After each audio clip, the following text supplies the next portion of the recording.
For the Senate Appropriations, Criminal Justice, and Public Safety Subcommittee. We appreciate everybody getting here at this early hour. We've got a lot to accomplish, but let's start in a quick word of prayer. Please bow your heads. Lord, thank you for this day. Thank you for this opportunity to bring these people together who are serving and protecting us in all shapes and forms throughout our state. Lord, we ask you to put a hedge of protection around each and every one of them and bless them and their families. For it's in your most holy name we pray. Amen. Okay, folks, we've got quite a few folks to hear from in not a whole lot of time.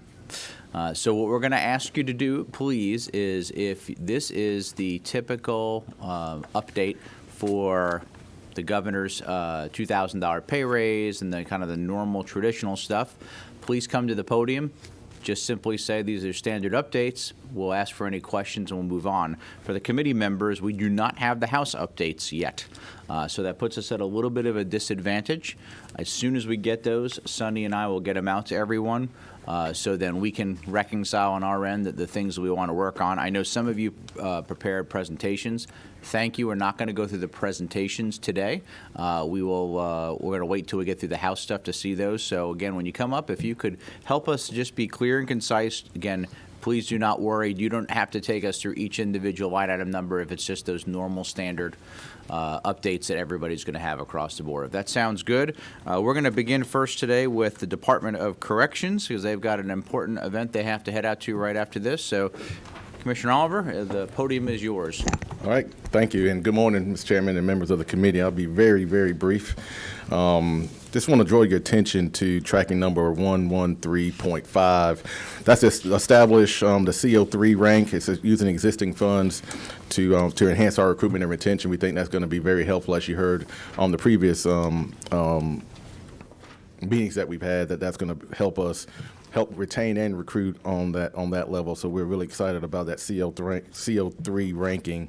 Also tracking number 116.5 increased funds by 25.1 million for our healthcare contracts. That's to annualize the existing from the amended budget, and that's really going to help us out in that regard. Also in tracking number, we're going to go to state prisons.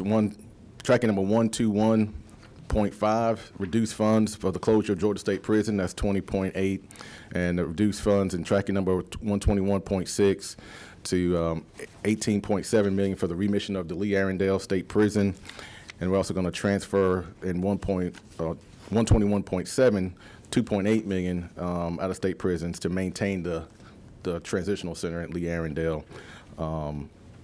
piece. And also 121.8 increased funds by 19.4 million to reflect the opening of the McRae State Prison. As you know, will take the place of Lee Arrendale once we get that open later on, hopefully this year.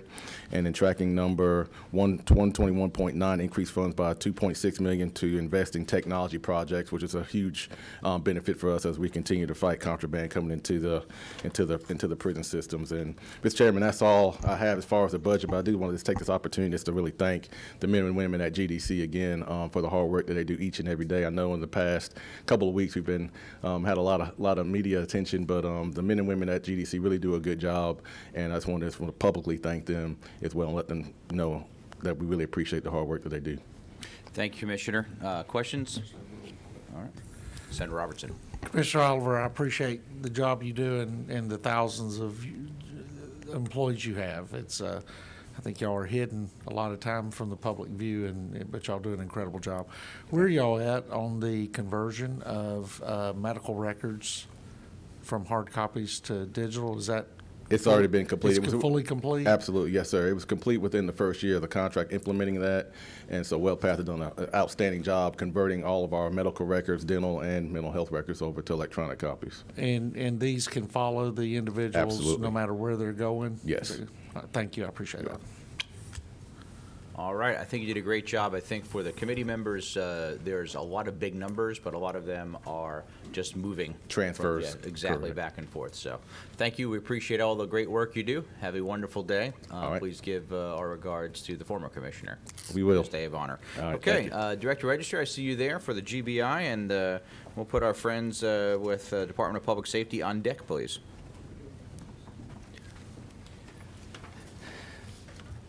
Good morning, Mr. Chairman, other members of the committee. I'll be brief. I would like to call, everything's pretty standard, but I would like to call your attention to 223.6. Our case management and our lead system, we're being told that House Bill 18, that for this fiscal year, the amended FY23, that they have put some money in for our case management system, which is about 20 years old, and the lead system, which is going to help in our investigative capabilities. But also we've got to understand going forward into the next fiscal years that there's going to be licensing fees and updates to the system that needs to be considered from a budgetary standpoint. Also, I want to say thank you for assisting on the amended for the shortfall that we've had in our user fees. We really appreciate that. That has helped us divert a catastrophe over there at the GBI. And also going forward in the next fiscal year, we are estimating that the revenue shortfall could be anywhere between 4.5 to 4.9 million.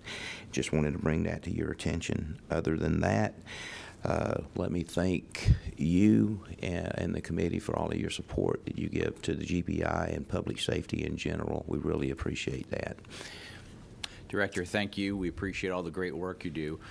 Thank you for the numbers that you and the team have provided on some of the salaries as they relate to other states.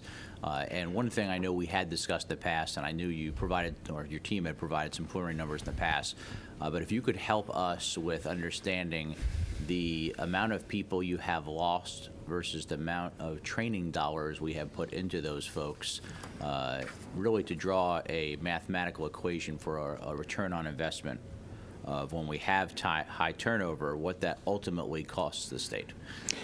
So that would be great if you could help us to just connect all those dots. And again, I know some of this was provided in the past, but maybe just an updated version. Well, certainly when you look at the Bureau, multifaceted organization, not only does it have the investigative part, but our scientific elements as well. Right now, when you look at our FY22 turnover rates, we see that agency-wise is about 12.14%, and specific for the agents, 6.48%, and then the science positions, 10.42% of people that are leaving the agency. And what we've found when you start breaking down those numbers and you take retirements out, we find that the largest portion of people that are leaving are the ones that have been employed 1 to 5 years, which that's very concerning because of all the money spending to recruit. But when they walk through the door, the tremendous amount of time and effort and money to give them the training needed really for them to do their job there. And I think I've used this example before, but just with our ballistic analyst, that's 24 months. Most of the other positions are anywhere from 12 to 18 months. And for us to give that type of investment and that experience for them to leave within 5 years going to other government entities is concerning, because not only does that not allow us to keep that experience there, but it also has an impact on our future supervision, because leadership becomes younger and younger and less experienced as they move up. As far as the specific numbers, I would need Ms. Buck to come up and speak on that. But I'll just say this. We've not only got to recruit, but we have got to retain those people. I'm responsible for the morale and for the culture there, and I just need help on the other stuff that keeps them there. Ms. Buck? Yeah, and we'll just make it very quick if you don't mind, because we're going to get through a lot of folks, but we can do a follow-up on that as well, Connie. I will. Yeah. I will pull together some information specifically on sworn scientists and then the agency in general about those costs of training That would be versus the great. turnover. And We'll specifically, get that to maybe you. what we have lost over the last 5 years and what that has cost the state versus what we're trying to do to retain. Yes, sir. Great. Questions? Yep, questions from Senator Dugan. Thank you, Mr. Chairman. My ignorance here. What kind of retirement system do y'all fall under? Connie? Employees' retirements. Okay, thank you. And I think we need to clarify that. There's some people that were grandfathered into the old system who have been here for some time, and then most folks have the new, more traditional 401K. Okay, thank you. Any other questions? Director, thank you for all your great work. We appreciate it. Thank you, sir. Thank you, committee. Okay. Next up. See Colonel Hitchens heading this way. While he's walking up, I want to thank him and all of our men and women in GSP who we had some more senators do some ride-alongs with the crime suppression unit on Saturday. I think it was a great experience for a lot of folks. And then Senator Robertson and myself went over to the Atlanta news site that has not been built for training to see what had happened there. And thank you again for the great work your team did with us showing that. Yes, sir. Well, good morning, Mr. Chairman. It is an honor for me to speak with you and the committee on behalf of the Department of Public Safety and Colonel Wright. With me this morning is Lieutenant Colonel Josh Lamb, Ms. Lori Smith, Lieutenant Vince Mooney, and Lieutenant Brian Screws. And if I may, Mr. Chairman, our employees would like to thank you for riding it with our members this past weekend to see firsthand what they do and the challenges they face. So please pass on to the other senators our appreciation. The Department of Public Safety FY24 budget starts on page 36. Under field services, offices and services on line 268.5, you will see a reduction in field offices and services for $11.6 million. Based on this recommendation, DPS will create a new program for law enforcement training in FY24. These funds will be transferred to a new program for the purpose of tracking trooper school training. By creating a new program, this will allow us to track the cost of cadet training throughout the year. The salaries of the cadets and the training expenses will be tracked. And because it's a new program, we plan to work with OPB during budget development during the next cycle to determine the appropriate needs for trooper training. On line 268.6, there's $2 million added for the ongoing service contracts for equipment associated with a new statewide radio system the governor has recommended in amended FY23. We anticipate an annual maintenance cost of $2 million every fiscal year. On line 268.7, we support the governor's recommendation for 10 additional K-9s in the FY24 budget. Moving to law enforcement training, line 269.1, this is a new program I just mentioned for $11.6 million for the purpose of tracking trooper training. That's just going to be a transfer of funds. Mr. Chairman, we have 3 offline requests to present that we have shared with your budget office. For the anticipated 2000 cost of living increase, we have a slightly different number than the one presented in the budget. We will need an additional $353,458 to cover the COLA and fringes for our non-state funded positions that were not captured in original calculations. This is based on the 1,563 field positions as January 31st. 208,320 of the request is for our Capitol Police and Post 50 troopers and officers. This program is paid for by the Georgia Building Authority, and they were not appropriated the funds to cover that increase. The second offline request is for our aviation division. We would like to restore the salary reduction from FY21.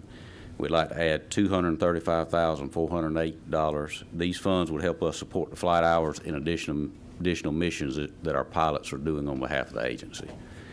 And for FY24 budget, we were asked by the House Budget Office to provide the cost of funds to purchase the FF&E needed for a new Jekyll Island post. We will request funds in the amount of $150,000. Finally, Mr. Chairman, we move to our FY24 bond recommendations totaling $30 million. Department of Public Safety bonds can be found on page 382 of the governor's budget book.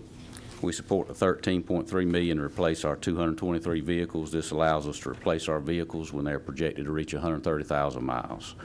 As we have in the past, we appreciate the governor and legislature's support in providing $750,000 in major maintenance and repair funds for 89 facilities statewide. That helps us maintain our posts and stations. We support the $655,000 for radio tower maintenance. While we are planning on procuring a new system in amended FY23, these funds will allow us to do maintenance on our existing 33 owned towers. If approved in amended FY23, we anticipate having a dual system for a period of time until we make sure everything is operational. And we support the FF&E needed for the new post construction in Worth County. That'll be for $115,000. And we support the governor's recommendation of $13.44 million for helicopters. This will allow us to add a Bell 412 to our fleet and replace 2 of our aging helicopters with Bell 407s. Lastly, we support the governor's recommendation of $1.8 million for the construction of a post 32 in Oconee County. Mr. Chairman, that concludes our presentation this morning. I'll be glad to try and answer any questions you have. Thank you, Colonel. It was a great opportunity also on Saturday to see the new headquarters building, which I know the construction team's a little behind on, Yes, but sir. it looks like the next few months, perhaps you can begin occupying it. Is that correct? Yes, sir. They actually started moving some furniture in yesterday. Wonderful. So we anticipate within, I think it's a month, of possibly occupying if everything goes well. That's great. And the numbers you were mentioning, I'm sure we could email them over to Sonny so he has those. Absolutely. And then similar to the comment with the GBI, providing those numbers, and I know you've given us the numbers of what it costs to train, but specifically what we have lost in the last 5 years based on what we have invested will help us with some initiatives that we have been talking about for some time. We'll certainly do that follow-up. I think we have those numbers, but we'll just follow up with you. Great. Questions from the committee members? Seeing none, thank you so much. We Thank you. appreciate it. Have a great day. Thank you. All right, next up, let's have Director Wigington of Gypstick, and let's put Post on deck. Good morning. Good morning, Mr. Chairman, committee members. I'll move straight to line item 274.1. We are short as well on the proposed budgets from some positions that were not funded, same type situation as the patrol. Our number's a little bit smaller, so the line item is 561,057. We need it to be 590,118. So there's a shortage there of about $30,000. Outside of that, we've got two offline requests that the House has asked us about that I'll mention to you while I'm in here. One was Senate Bill 505 that was passed last year that incorporated annual dispatch training to be reoccurring. Also, telephone CPR would become mandatory, and a academy for 911 directors. None of that's in existence yet. We do not have the funds. The funds was not put in the budget or appropriated last year for us to be able to meet those goals, and that would take place January of 2024, the way that legislation is written. But we do not have the funds in place to make that happen currently. So. Yeah, and Chris, and thank you for bringing that forward. I have talked to a couple of the key stakeholders, and thank you for your leadership in that area. We sometimes gloss over, we talk about fire, police, and EMS, but that critical part are our 911 operators, and we have worked obviously to put them into the POAB, and certainly we want to have the continuing education credit, and as you mentioned, also the enhanced training for folks, and a good career path. And also, my contention has always been when we have somebody who might be injured as a firefighter, a law enforcement officer, or EMT or paramedic, they could absolutely go into do dispatch work, right? I mean, if you got That is correct. If you get a bum knee, doesn't mean that you can't be a great 911 operator for some time while you're being rehabbed, and we can get the best of all worlds. So thank you for doing that. Sonny, let's make sure that we have all those updated numbers. Questions from the committee members for Director Wigington? Yes, Senator Robertson. Yeah. Director, the numbers that you need for those three offline, you have those numbers, right? I do have those numbers. Okay, You good. let I me- just wanted to make sure. Yes, sir. Just- I'll get them to you, unless you want me to provide them. You know what, if you could just send them over to Sonny, that would be the best way, so we don't lose anything in translation. All right, thank you That's very it. much, All we right. appreciate it. Thank you. Y'all have a great day. Thanks. All right, posts come on up, and we'll put firefighter standard and training on deck right behind them. Good morning, gentlemen. My name is Chris Harvey. I'm the Deputy Executive Director of Georgia Post. Mike Ayers is in training right now and asked me to fill in. Like the post training directors in training. Yes, sir. Okay. Priority on training. We're pretty simple. We certainly support 273.1, the 2% increase. Like the other agencies have mentioned before, we were short on the COLA to the tune of $12,307 for the fringes. And I would just point out that the 273.4 using existing post funds to increase internet speed.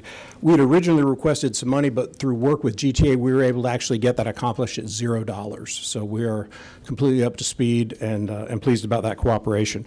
I'm happy to answer any questions you have. Other than that, we're good to go. One quick question. I know we have spent a lot of time talking about ACADIS and other systems to make sure that as different groups like Director Wigington, et cetera, we could consolidate to a single electronic system for all first responders, and then a tool that you all could use in post in order to, if an investigation does need to occur, that you have access to. Do you have access to any of that stuff now? No, sir, we don't. Okay. All right. We need to, as we continue down that process, to make sure we're connecting all those dots. Certainly. Questions from the committee members? All right. Thank Great you, sir. job. Thank you. Appreciate it. All right. Firefighter standards and training, and we're going to put DJJ on deck. Thank you, Mr. Chairman. It's Seems good like to we see you just saw again. yesterday, That's yeah. right, exactly. And thank you for participating in that yesterday. That was a special day for. And for those that weren't here, why don't you tell them about the award? Well, we got a proclamation from the Senate yesterday on an award we won from last year. We got it in January. We were awarded the Elmore Award through the National Pro Board Qualifications, which is the only agency national award, and the National Pro Board covers 43 states. So it's not all states are in the MPQ, but out of 43 states, our agency was selected as the agency to win the Elmore Award for 2022. So that was pretty exciting, and then the Senate recognized us. So thank you, sir. Congratulations again. For joining in that. And mine's going to be even simpler. I'm okay. I had, as far as the raises that we're considering, I had a 33% turnover in my staff since I've been there a year. I think it was not because of me, but that's just me thinking. I had some retires, some people retire that had a lot of years there. I've replaced most of them. We're almost fully staffed now, and that's pretty exciting. We're getting a lot of work done. You and I have talked, sir, and you know that we need vehicles. I got some vehicles that are running on their last miles. And, of course, we're a part of the ACADIS system, so we do a lot in the ACADIS system, not just investigations, but we do testing, we do database, and, again, we cover 530 departments with over 26,000 firefighters that we keep track of. So we're very much in need of the ACADIS system. We're almost up and running, and we need to make sure, and you and I talked about the funding coming together and us all being on the same system would help. But we need to keep that thing running over until that happens. So that's about all I have. Absolutely. And then I know you and I talked yesterday, but for the committee's information, the new people you hired are also cross-trained, correct? Yes, sir, that's true. I hired 2 new people that started even just last week, and they're both certified firefighters with each a number of years in the fire service, but they're also both mandated law enforcement officers. So we're trying to get kind of more bang for our buck there with the investigations that we do need from time to time. We have now some people that are qualified to do that for us. Very good. Questions of the committee members? Seeing none, thank you very much. Thank you for your time. Appreciate you. Yes, sir. All right, DJJ, come on down, and we'll put pardons and paroles on deck, please.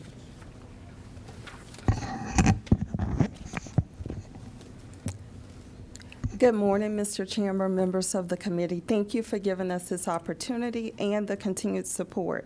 I will be very brief. I'm going to draw your attention to the first 2 items really because we're the 181st schools district, which would be on page 29, line items 227.5, 229.5, and 230.5, which is it increased funds to adjust the state-based salary schedule to increase salaries for certified teachers and certified employees by $2,000 effective September 1.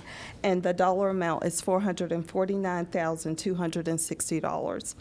The next line items would be 229.6 and 230.6, and this will be self-funded in the amount of $102,624. And once again, this is because we are the 181st school district, and we will utilize these existing funds to implement required teacher step increases. We have 39 teachers at this impact, and this is a state requirement that we do that. The last thing is 229.7 and 230.7, which is the JCO 3 position.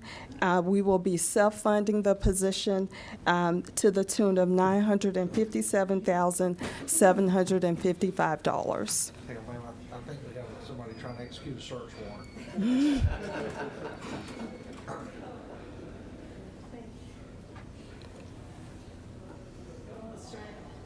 All right, continue on, please. All righty, and that concludes my presentation, if you have Great. any questions for me. Well, Commissioner, thank you very much. I appreciate that.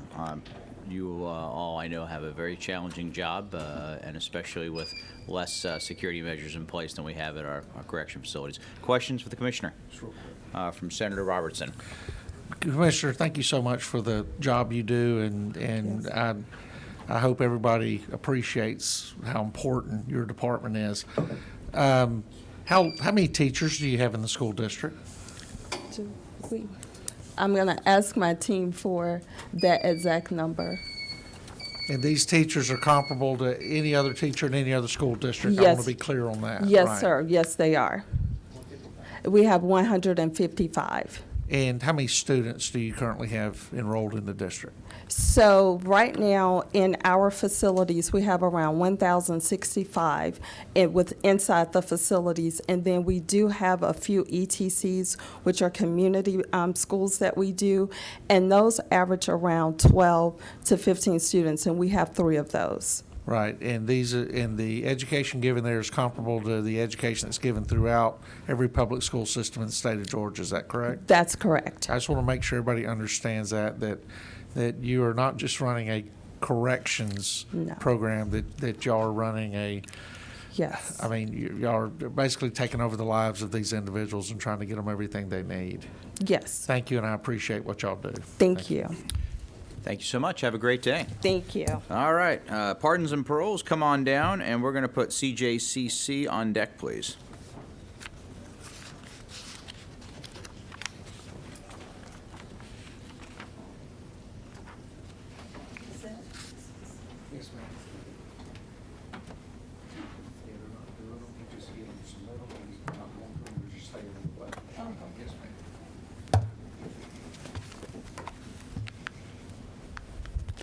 Good morning, Chairman Albers and distinguished committee members. Thank you for allowing us the opportunity to be here and talk a little bit about the State Board of Pardons and Paroles FY24 budget.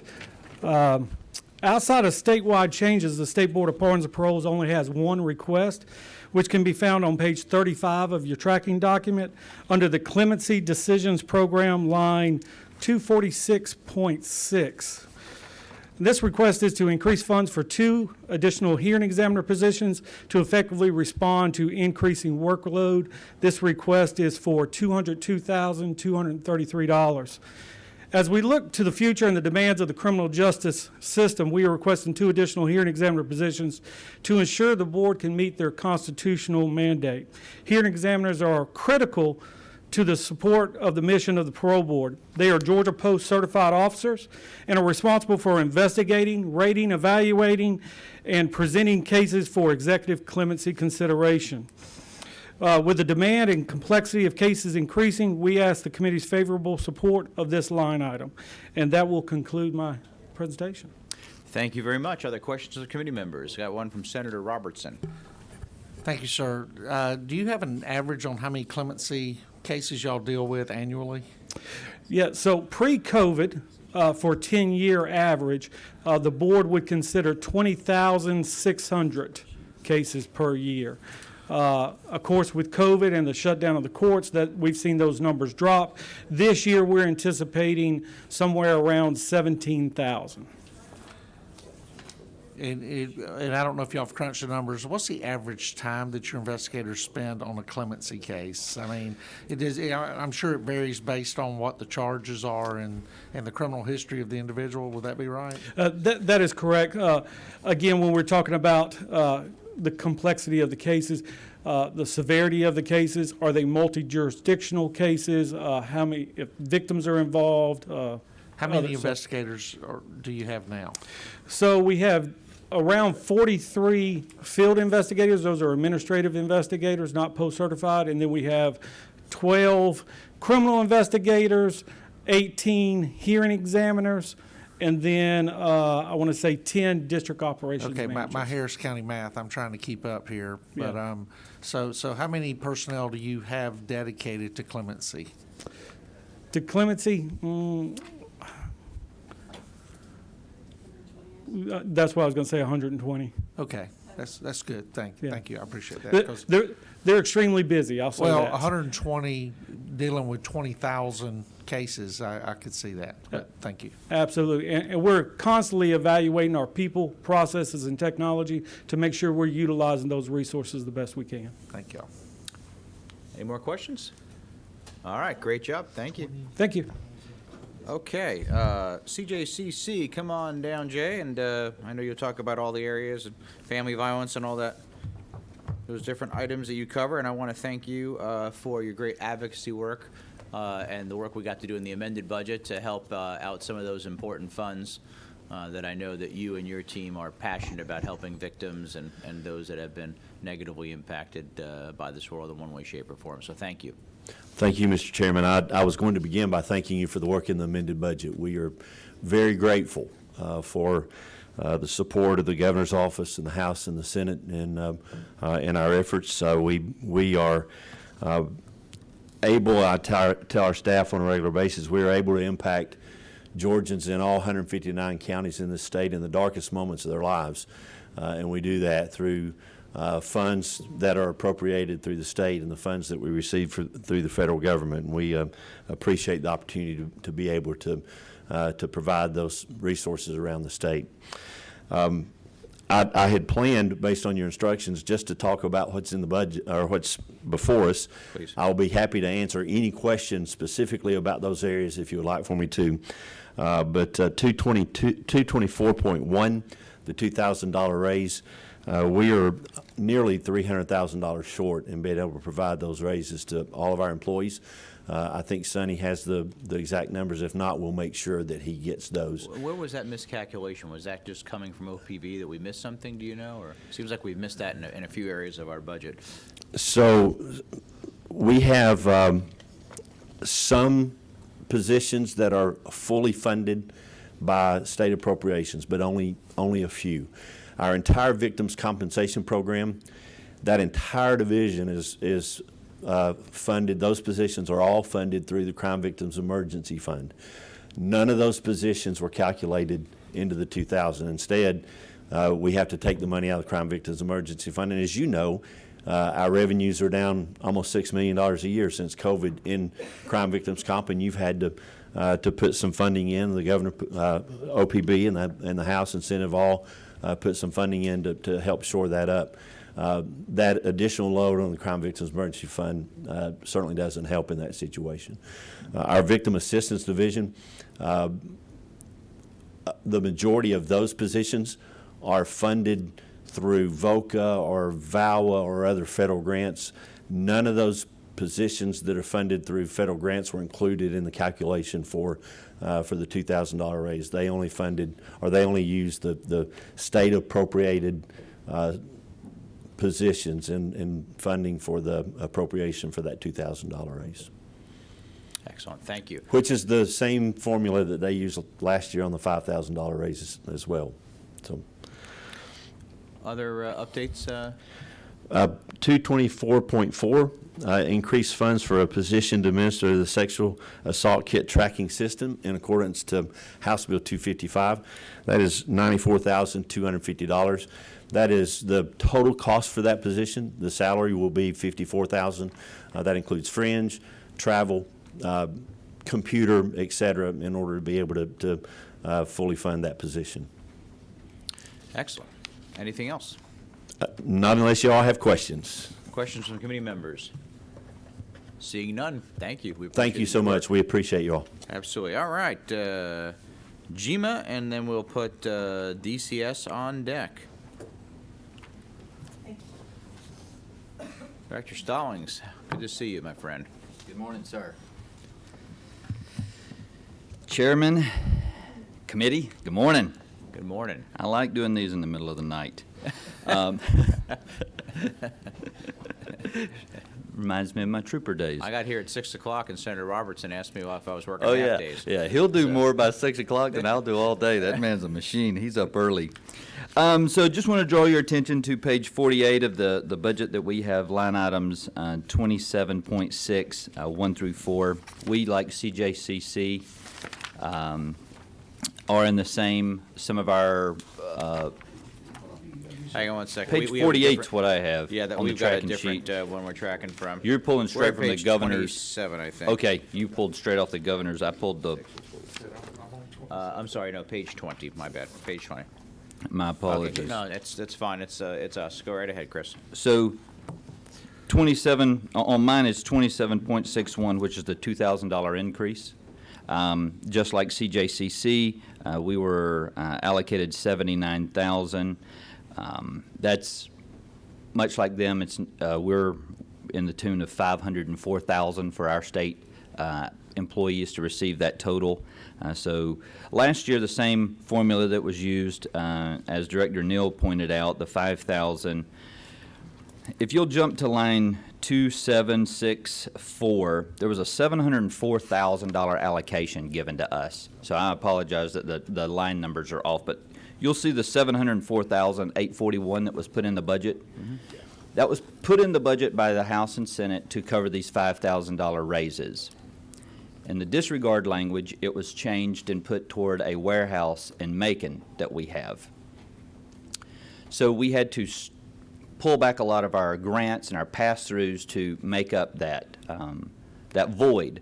Well, in the amended, the House and Senate decided to remove that 704 because, in their opinion, it was intended to go toward the allocation, which we do appreciate.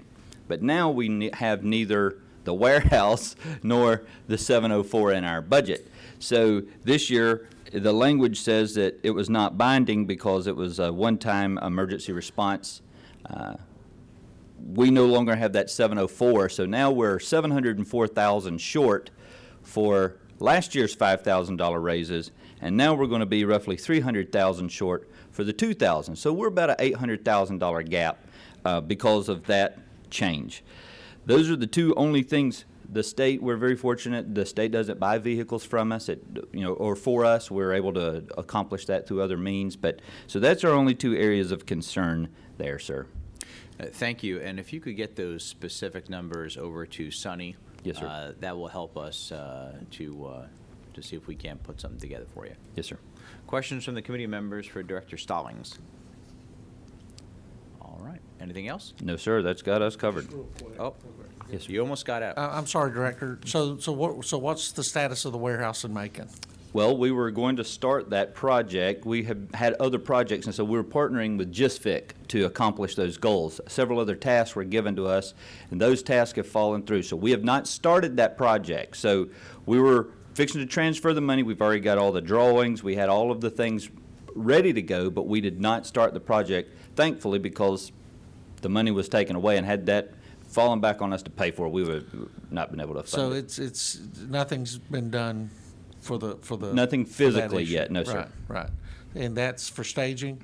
Yes, sir. Yeah. We have taken control of the Macon Farmers Market from the Ag Department, and so now we have a very centralized location. We love it, and we've got one warehouse there on it, but and all it was enclosing one of the bays.